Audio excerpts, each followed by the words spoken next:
समाज सेवी वासुदेव बजोट की तरफ से सभी देशवासियों को दीपावली एवं नववर्ष की हार्दिक शुभकामनाएं एवं बधाई। सभी का आने वाला नववर्ष मंगलमय हो। पहले तो मैं एकता समाचार भाई शेख राजू भाई बर्तन वालों को तहे दिल से हार्दिक शुभकामना देता हूँ। इसलिए देता हूँ कि आज पत्रकार बंधु नहीं पहुँच सकते वहाँ पे, ढाणी ढाणी पहुँचकर ये खबरें लोगों तक पहुँचाते हैं। इसके लिए बहुत बहुत धन्यवाद देता हूँ। और मैं अपने देशवासियों को, दीपावली का त्यौहार है इसलिए मुझे आज आना पड़ा लाइव, और मैं अपने देशवासियों को दीपावली और नए वर्ष की हार्दिक शुभकामना देता हूँ। इसके बाद में आप सबको कुछ मोदी जी की योजना जो मेरे पास आई है, और वैसे तो मोदी जी ने 145 योजना लागू की है गरीबों के लिए। इसके लिए मोदी जी को मैं बहुत बहुत धन्यवाद देता हूँ। इसके बाद हम गरीब जनता को यही बताना चाहते हैं कि आज देश में जो प्रधानमंत्री बने हैं वो गरीबों के लिए बने, ऐसा मेरा सोचना है। आप सबका भी सोचना हो सकता है। मैं इसलिए कह रहा हूँ कि आप सब गरीबों के लिए मोदी जी ने आयुष्मान भारत की योजना लागू की। वो योजना इसलिए लागू की कि आज हमारे गरीब भाइयों को हॉस्पिटल तक जाने के लिए जो पैसों की ज़रूरत पड़ती थी, वो पैसे नहीं मिलने के कारण बहुत मर जाते थे लोग। और इसके लिए मोदी जी तक ये बात पहुंची और मोदी जी ने आयुष्मान भारत योजना लागू की।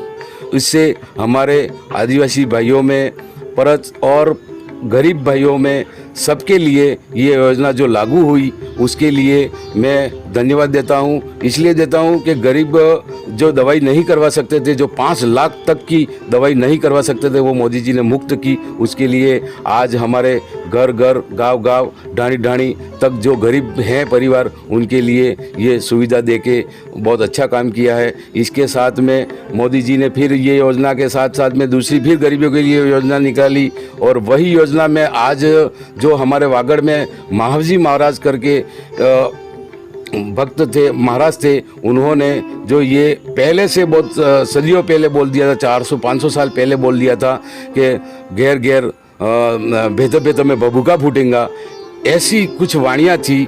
दूरिये दीवा बढ़ेगा, ई को ईवी जे 2-3 भविष्यवाणियाँ जो महावजी महाराज ने की थी, वही महावजी महाराज ने जो भविष्यवाणियाँ की थी, आज वो भविष्यवाणियाँ वागड़ में सच की ओर बढ़ती हुई। एक जो विद्युत योजना की थी, दूरिये दूरिये दीवा बढ़ेगा, ये बातें थी, इन्हें बल्ले मोदी जी आज थी कि 2-3 साल पहले ये योजना लागू करके आज गांव गांव, घर घर, ढाणी ढाणी तक लाइट पहुंचा के बहुत बड़ा उपकार किया है। ये उपकार इसलिए कहना पड़ रहा है कि आज हम ढाणी ढाणी में जो लोग रहते थे वो चिमनी से पढ़ के आगे बढ़ते थे। आज उन लोगों के लिए ये सुविधा बहुत अच्छी करके बच्चे आज होनहार पढ़ने में आगे आ रहे हैं। इसके बाद में जो अगर नहीं ले सकते थे और 70 साल के अंदर में 1-1 लाख डिमांड, 50-50 हज़ार डिमांड, ये गरीब लोग वो लाइट को नहीं ले सकते थे। इसीलिए मोदी जी तक ये बात पहुंचने के बाद मोदी जी ने जो ये योजना लागू करके वो जो लाइटें पहुंचाई, और आज गरीब से गरीब और एकदम मतलब दिन का दाढ़ी का 200 रुपये कमाने वाला भी अगर वो 1 लाख रुपये ज़िंदगी भर कमाए तो भी इकट्ठा नहीं कर सकता था और वो लाइट ले रह सकता था। वही लाइट आज मोदी जी ने घर तक पहुंचा के गरीबों को बहुत राहत भरी खबर दी है। ये ऐसे प्रधानमंत्री आज मैं पहली बार, मेरी उम्र के अनुसार मैं पहली बार सुन रहा हूँ जो गरीबों के लिए हित का काम करते हैं। इसके बाद में मोदी जी ने एक फिर योजना लागू की जो आज वास्तव में देखा जाए तो गरीबों का जो नेता होता है वो ऐसा नेता होना चाहिए। और हर घर में जो लाइट पहुंचा के जो योजना दी, उसके साथ साथ में आज अगर देश में, विश्व में इतनी महामारी फरी कि जिसका कोई सीमा नहीं है और हजारों लोग मर गए, इसके बावजूद भी मोदी जी ने देश के प्रति ध्यान रखते हुए उन्होंने 100 करोड़ वैक्सीन घर घर तक और हर डॉक्टर से दिन रात मेहनत करवा के ये वैक्सीन लगवाई लोगों तक। आज 25 30 करोड़ लोग कुछ बाकी है, उनसे भी मैं यही विनती करता हूं कि आप समय पर जाकर हॉस्पिटल में ये वैक्सीन लगवा लें, इसलिए इस महामारी से अपना देश दूर रहे। वैसे भी देखा जाए तो पूरे विश्व को सपोर्ट करने वाले प्रधानमंत्री, जो पहले प्रधानमंत्री आज भारत में बने हैं, इनके साथ में रहते हुए लोगों को वास्तव में साथ देना चाहिए और ऐसे प्रधानमंत्री को सहयोग देना चाहिए जो जनता के प्रति वफादार हो। और लोग कहते हैं, कोई विपक्ष पार्टी भी कहती है कि चोर चोर है, उनके कोई आगे पीछे कोई नहीं है, वो सिर्फ देश के मालिक है और देश की जनता इनके परिवार है।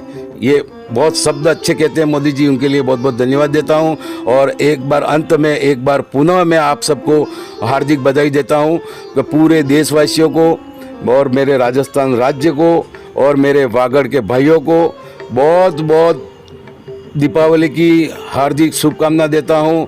और इस त्यौहार को इस तरह मनाएं कि जैसे खुशहाली सबके दिलों में बस जाए और किसी से न वैर करते हुए और किसी के साथ भी किसी भी प्रकार का न झगड़ा करते हुए। और ख़ास करके मैं युवा को ये कहना चाहता हूँ कि न दारू पी के गाड़ी व्हीकल नहीं चलाएं और आराम से त्यौहार मनाएं। यही शब्द कहते हुए मेरे शब्दों को यहीं विराम देता हूँ। बहुत बहुत धन्यवाद।